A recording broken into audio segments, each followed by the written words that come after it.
Assalamualaikum teman-teman. Hari ini aku membuat bongkar roti. Ini rasanya manis dan gurih, dan pas masuk ke mulut itu lembut banget.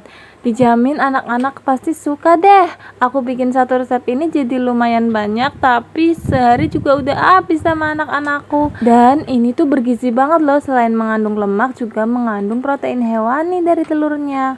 Pokoknya cocok banget untuk masa pertumbuhan anak-anak. Tinggal dikurangi gulanya kalau mau.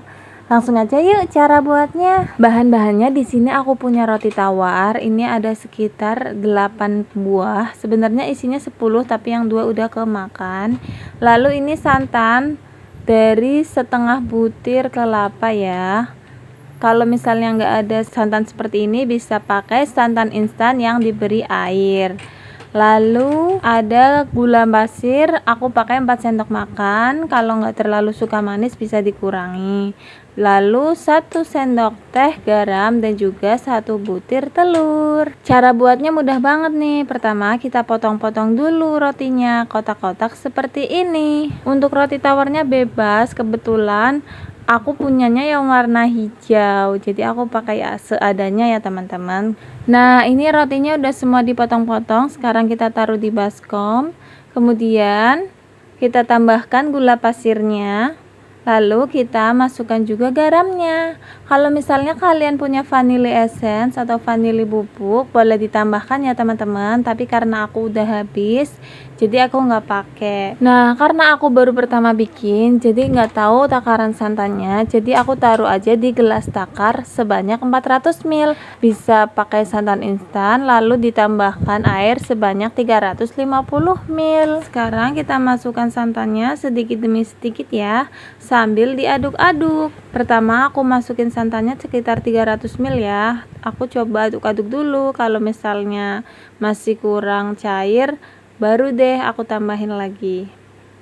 Nah ini kita ngaduk-ngaduknya sambil sekalian kita hancurkan ya. Nah karena masih kurang basah, maksudnya masih kering kelihatannya, jadi aku tambahin lagi santannya. Jadi total semuanya aku pakai 400 ml ya. Tapi tingkat kelembaban roti tawar itu berbeda-beda. Kalau misalnya kalian 300 ml udah cukup ya, nanti nggak usah ditambahkan lagi santannya. Dan juga ini balik lagi sesuai selera ya. Ada juga yang suka bongkar roti yang kayak ada kuahnya teman-teman, berkuah gitu, bisa ditambahkan lagi. Tapi aku sukanya yang pas kayak gini, bisa dipegang juga jadinya guys. Nah kalau udah jadi adonannya seperti ini, terakhir kita masukkan telurnya. Setelah telurnya masuk, kita aduk-aduk lagi sampai semuanya tercampur merata. Nah ini adonannya udah jadi. Langsung kita ambil daun yang sebelumnya udah aku panasin di atas kompor, supaya nanti nggak mudah sobek saat kita membungkusnya. Cara bungkusnya seperti ini. Nah tuh diangkat ke atas lalu ditekuk ke tengah, yang kanan juga diangkat ke atas lalu sisi-sisinya ditekuk ke tengah seperti ini, lalu ditusuk menggunakan lidi. Aku beri contoh lagi ya teman-teman. Kita masukkan adonannya 3 sendok makan, kemudian kita lipat 2 seperti ini. Di tengahnya ada adonannya ya, lalu yang kiri diangkat ke atas lalu ditekuk ke tengah, yang kanan juga diangkat ke atas lalu dilipat ke tengah sisi-sisinya seperti ini.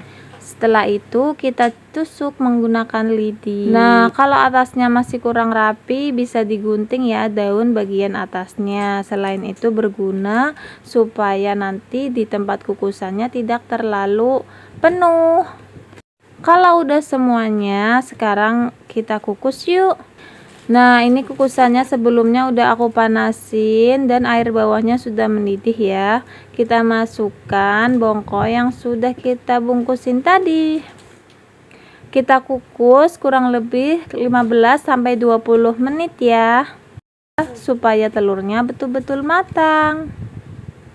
Nah ini udah 20 menit, sudah bisa kita angkat.